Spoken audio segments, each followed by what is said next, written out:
Boa noite, tudo bem? Eu me chamo Ana Vivian. A gente vai falar um pouquinho hoje sobre uma aula, rapidinho, sobre os processos de desmineralização e remineralização do dente.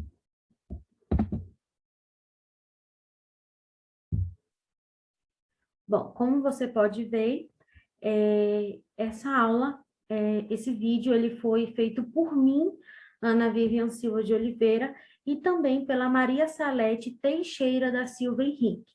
Ambas somos graduandas de odontologia na Faculdade Federal de Uberlândia, na Universidade Federal de Uberlândia.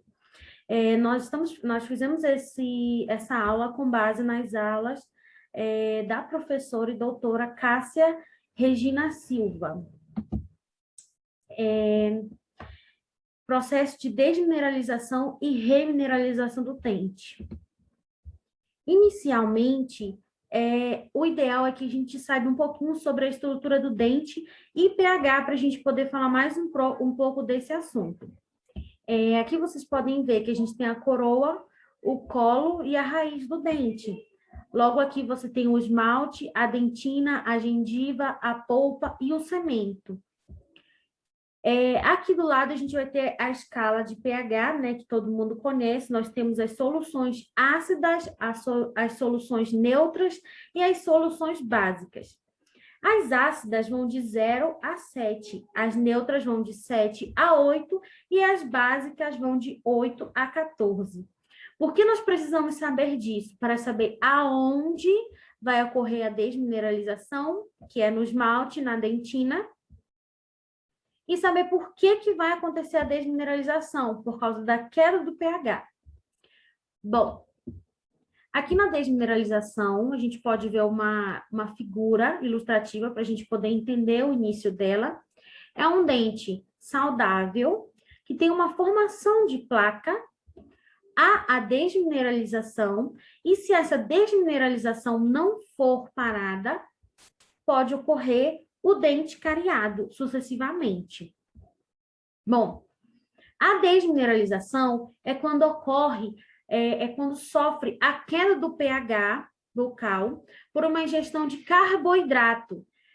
Logo depois que a pessoa come um carboidrato e ela não faz a higiene bucal, os açúcares que ficaram disponíveis são metabolizados por bactérias acidogênicas, que vão formar ácidos que vão se espalhar por toda a cavidade bucal, afetando então o pH bucal, que vai o quê? Virar ácido, fazendo o quê? A dissolução da hidroxiapatita, que é o mineral, né? São os cristais que ficam ao redor do nosso dente, do nosso esmalte. Afetando isso, ocorre a dissolução, certo? Então, o cálcio e o fosfato que está no nosso dente, ele é liberado. Há a perca, por isso, a desmineralização do dente. A desmineralização, ela tem várias fases. Ela tem a fase sem cavitação, que pode ser reparada, e a fase com a cavitação, que é o quê? É a cárie. Então, já é um pouquinho mais difícil de se controlar e teria que ter um outro processo para poder reparar esse dente cariado. Mas, até então, na desmineralização, quando não há cavitação, pode ser reparado com a devolução desse cálcio e desse fosfato, que a gente vai aprender um pouquinho mais na remineralização.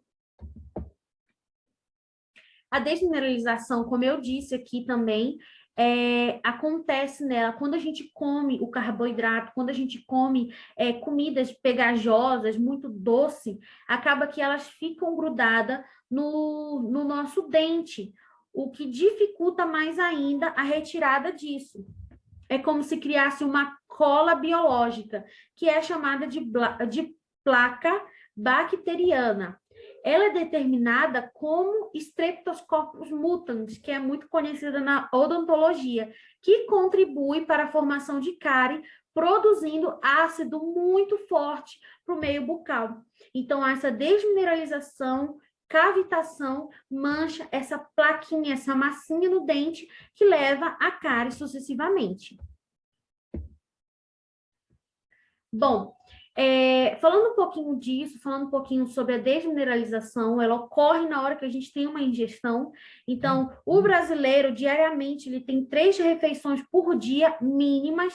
Então, nessas 3 refeições mínimas por dia, acontece a desmineralização do meio bucal, do dente, acontece esse processo de queda de pH e isso é normal.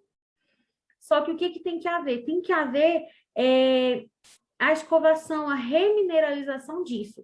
Mas até a pessoa comer e escovar, porque é impossível uma pessoa já comer e tá do lado dela a escova de dente, o creme dental. Isso é muito difícil. E nesse momento que ocorre, né, entre a refeição e a escovação, há a solução tampão da saliva. Salvo as pessoas que tomam medicamentos controlados, medicamentos específicos, e acabam atrapalhando nessa produção de saliva, a maioria das pessoas tem saliva constantemente no meio bucal. E essa saliva, ela age como uma solução tampão. O que acontece? O que antes eu ia comer e vai cair no meu meio bucal e vai descer o pH, agora não vai ter essa queda brusca. Por quê? Porque eu faço o uso de um creme dental, eu faço o uso de meios de flúor que vão, através da minha saliva, voltar para o meio oral com o modo da minha saliva, a solução tampão. Então, ele vai ajudar a não ter essa queda brusca de pH. Dessa maneira, a saliva ela ajuda a diminuir a acidez da cavidade bucal e contribui para a prevenção da cárie. Bom, chegamos na remineralização. A gente vê esse dentinho aqui todo brilhando. A gente já pode entender que o quê? É um dente limpo e é um dente que ganhou cálcio e fosfato. Por isso que se chama remineralização. Remineralizar os minérios perdidos na desmineralização.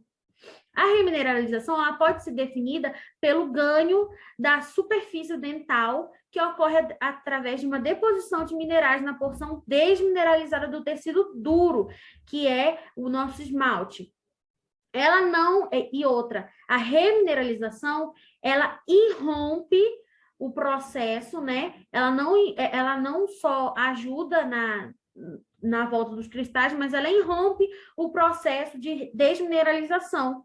Então, ela repara as lesões cariosas incipientes, que são as lesões cariosas iniciais, e ela devolve o cálcio, o fosfato para esse dente, criando uma película de proteção contra as bactérias. Bom, se você faz o uso certo da escovação, 3 vezes ao dia, depois de todas as refeições, com um prazo mais ou menos de 15 minutos de descanso, a gente consegue ver que conforme o tempo for passando, você consegue ter um dente protegido e não leva a ter uma cárie ou então uma desmineralização desse dente, certo? Como evitar a desmineralização para a gente não ir para um processo de cárie, para a gente não ir para um processo de perca desse dente? A desmineralização, ela pode ser evitada desde que haja uma mudança de hábitos, como reduzir o consumo de alimentos ou bebidas ácidas e ricas em açúcar e carboidrato. E sempre escovar os dentes depois da refeição. Eu sei que é difícil, às vezes, escovar, porque você está no trabalho, deu uma fome, você fez um lanchinho, não tem como viver escovando. Mas o ideal é que se escove pelo menos 3 vezes ao dia, depois do almoço, depois do café da manhã, e principalmente na janta, depois de dormir. Não só fazer escovação, como também fazer o uso do fio dental, pelo menos uma vez ao dia, obrigatório, na hora de dormir. Porque tem coisas que durante o dia a nossa escova não consegue tirar em algumas áreas do nosso dente. Então, a desmineralização, revisando mais uma vez, é a perca desse cálcio e desse fosfato. E a remineralização é a reposição de ambos, para que o seu dente fique protegido.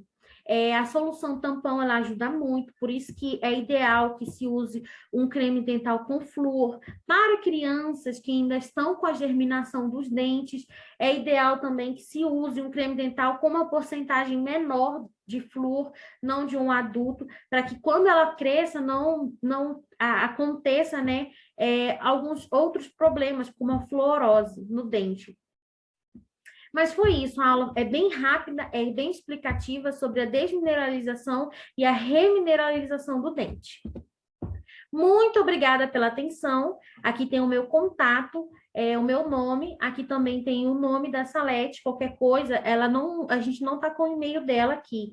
Mas qualquer coisa é só me mandar e-mail, mandar um WhatsApp que eu encaminho para ela qualquer dúvida, tá bom?